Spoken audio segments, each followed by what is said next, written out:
Hello everyone, welcome back to my channel. My name is Karen and I make bookish content here on YouTube and Bookstagram and TikTok, if that's not going away anytime soon. I just uploaded an April TBR, but I also wanted to go through a lot of the books that I have acquired in the last few months. Whether that be I purchased them, I thrifted them, someone gave them to me, gifted them to me, or I was sent a copy, whatever it may be. I have acquired some new books recently and I need to talk about them. I'm just gonna go in order of this stack that I have in front of me, and this does not include any of my library books because I like to do my library haul over on Instagram and booktok if I remember to post there. So first on my stack I have Jamaica Kincaid's Lucy. I am also not sure what some of these books are about, so I'm gonna be learning about them with you all.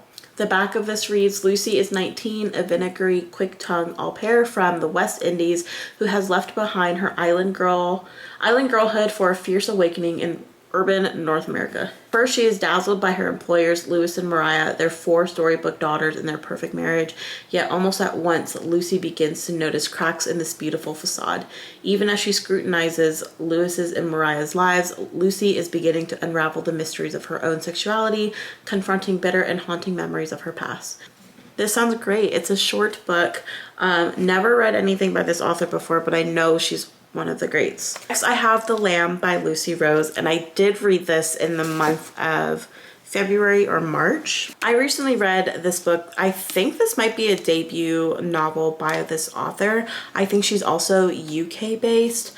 But basically this book in a nutshell encapsulates queer love, cannibalism, and yeah, girlhood. Anyway, we follow our main character, Margot, and this is told from her perspective when she's maybe like 11, 12 years old, maybe just a little bit younger than that. But Margot and her mom live like in the middle of the forest, and all of Margot's life, from what she can recall, her mother has been taking in strays, and that's basically like hikers and people in the area that come upon their home looking for help or lost in the woods, and the mom somehow, some way seduces them, befriends them, and then unalives them, and then eats them up.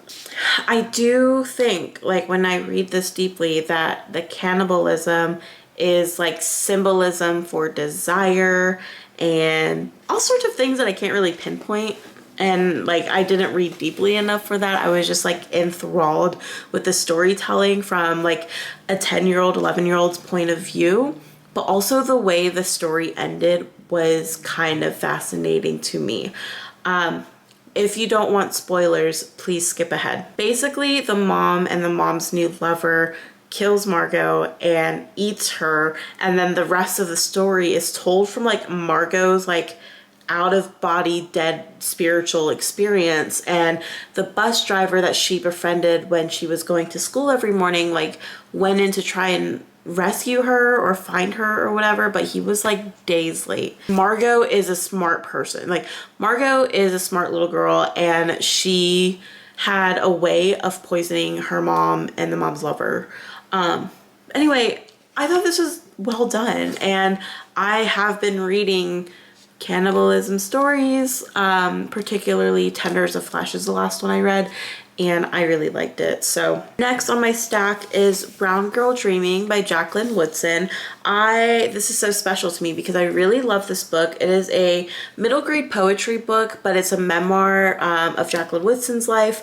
She is actually from like my hometown area and spent her time and split her time in her childhood between South Carolina and New York. She chronicles her experience through poetry, and I really, really loved reading this book last year. And for my birthday, my boyfriend actually got me a signed copy of the book. So this is very special to me and I love it. And yeah, I've never actually read anything else by Jacqueline Woodson, but she's a great author, and I would love to read more of her other books. Next is a copy of Before the Coffee Gets Cold by Toshikazu Kawaguchi. This is a translated book from Japanese, and I actually read this book a few years ago now. I think it's been more than a few years, but from what I remember, there's a coffee shop in Japan, and there's a particular spot that you can sit in. And in that spot, you have the ability to time travel back. I forgot how much like back in time that you could time travel to, but you can travel back as long as the coffee is hot.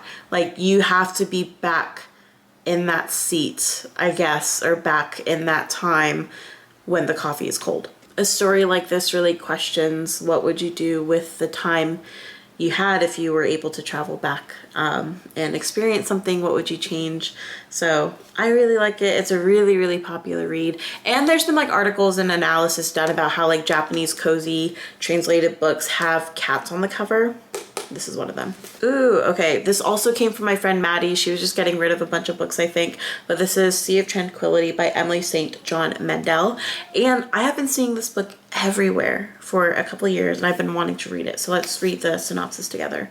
Award-winning author returns with a novel of art, time, love, and plague that takes the reader from Vancouver Island in 1912 to a dark colony on the moon nearly 500 years later, unfurling a story of humanity across centuries. Okay, this has to deal with time travel and metaphysics and all sorts of things, so I'm really excited about this.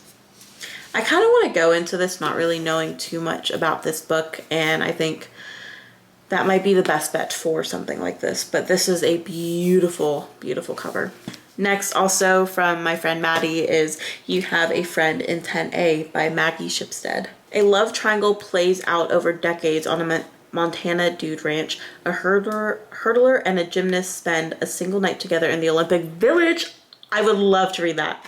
Mistakes and mysteries weave an intangible web around an old man's deathbed in Paris, connecting disparate destinies. All right, it goes through all the short stories. In these and other stories, knockout after knockout, Shipstead delivers another extraordinary work of fiction and seals her reputation of a writer of breathtaking range and skill, rich in imagination and dazzling in its shape-shifting style. You Have a Friend in 10A excavates the complexities of love, sex, and life in ways unsparing and hilarious, sharp-eyed, and tender. So, very awesome. If you live in like the upstate of South Carolina or live like at the North Carolina or Georgia line, I think it's worth it to come and visit the book warehouse that's located in Easley, South Carolina.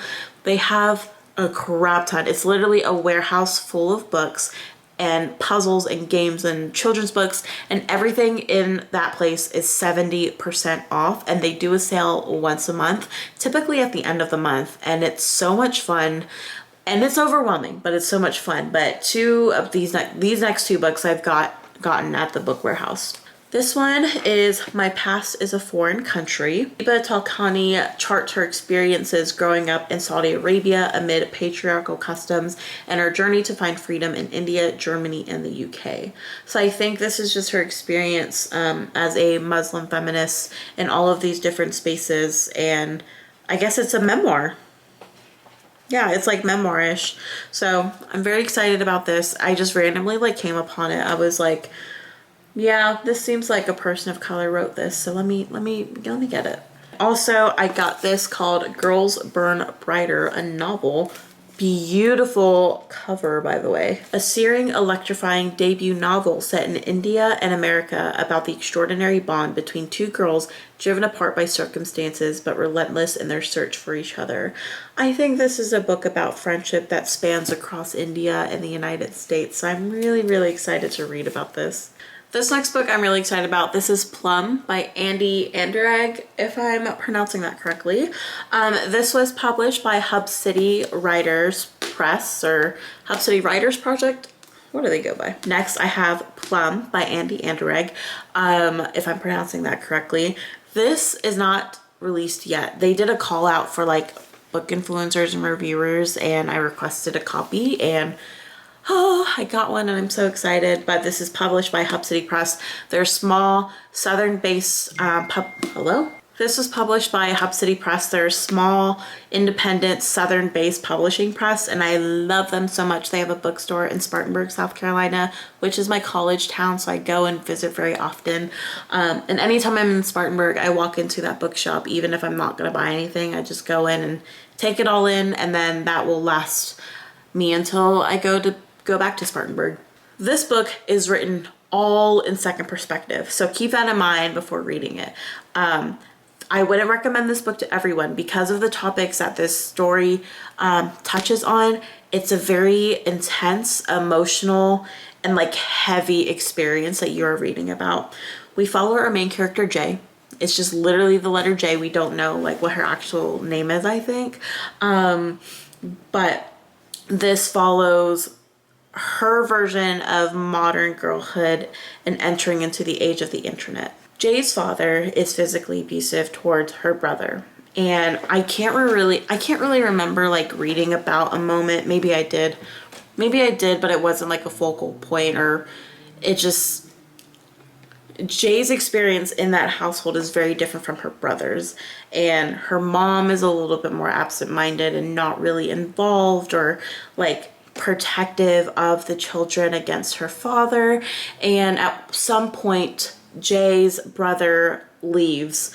Family dynamics break apart. She moves out, she makes a bunch of money, and she's supporting herself. And, you know, the back of this book says something about how she has to figure out how to build a family for herself, full of the love that she deserves. I don't think there's a lot of focus on like the building of a family towards the end of the book. I think because of the second person perspective, like it goes by really fast.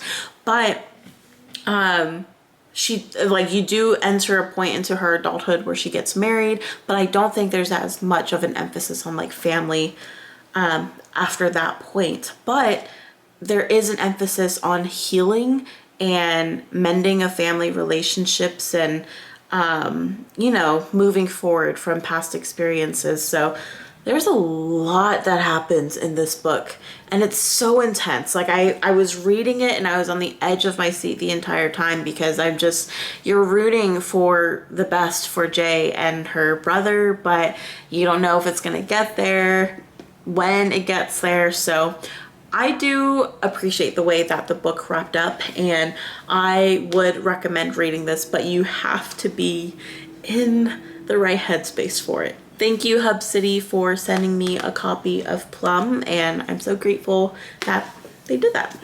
Okay, I'm gonna talk about the last two books really quickly because I mentioned them in my last video, in my last two videos probably, and my camera overheated. But I got sent a copy of Dark Maestro by Brendan Slocum. This combines drug cartel and classical music, and I love Brendan Slocum's writing. I emailed Doubleday Publishing and they sent me a copy, and I'm so grateful. Next, this was recently published, but this is Say You'll Remember Me by Abby Jimenez. I just love and trust Abby Jimenez's writing, and I don't really know what this is about other than like our main character does like fall in love with this asshole veterinarian or whatever, and then she's not like really ready for a relationship and she wants him to forget about her, but they actually like fall in love, and that's how it goes. But I love Abby Jimenez and I'm so excited to read this, and I'm kind of saving this for like a sunnier, like warmer day because I have a lot of other like romance books that I'm currently reading right now. So very excited. I think we did it. Those are all the books that I have acquired in the last couple of months. Anyway, that's it for this video. I hope you all enjoyed. If you did, please give this video a thumbs up and subscribe. Leave me a comment of a book that you're wanting to read pretty soon, or comment a flower emoji if you've watched this far, so then I know. But anyway, that's everything. Bye.